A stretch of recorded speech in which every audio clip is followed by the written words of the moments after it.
आज गोटे जगह को आसी खाया मऊसा दुकान को मऊसा घर हूँ जाजपुर किंतु मऊसा बहुत फेमस हूँ देसी मुग खेचेड़ी आ डालमा दही बुंदी मऊसा टिके देखी दिखाँ मऊसा बनाऊँ देखते पूरा नंगा आचार यहाँ भात खेचेड़ी सागर आ खेचेड़ी रेडी होगा मऊसा बहुत बयस है एकुटिया कटिया टंकाटे काटू भी ठकिकी नबार ना आपण मैंने जी भी खावा को आसुँच आसतु देखो दही बुंदी रेडी मुझे डालमाटा देखी देखो डालमा मैंने बाड़िया डालमा जो कहते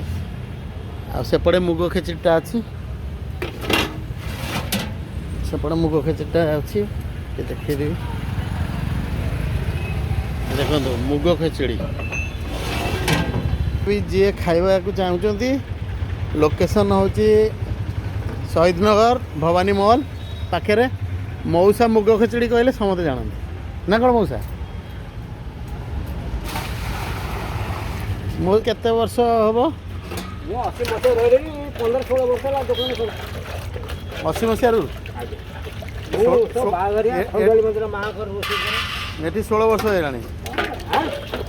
16 वर्ष है 15-16 वर्ष हम दुकान को हाँ ये दुकान को 15-16 वर्ष है मऊसा मऊसा किंतु खटिकी आज भी क्या पाखे हाथ पतानी से निजे खटती कि लोक ठकिकी अधिक पैसा रखते खेचड़ी माने 1 नंबर खेचड़ी आपणकर लोकेशन देखिए दूसरी भवानी मॉल यहाँ हूँ शहीद नगर बजार ये मऊसा दुकान किसी ना चालिया झुपुड़ी होटेल जय जगन्नाथ जो मैंने खावा चाहते आसतु चलतु बढ़िया खावा है।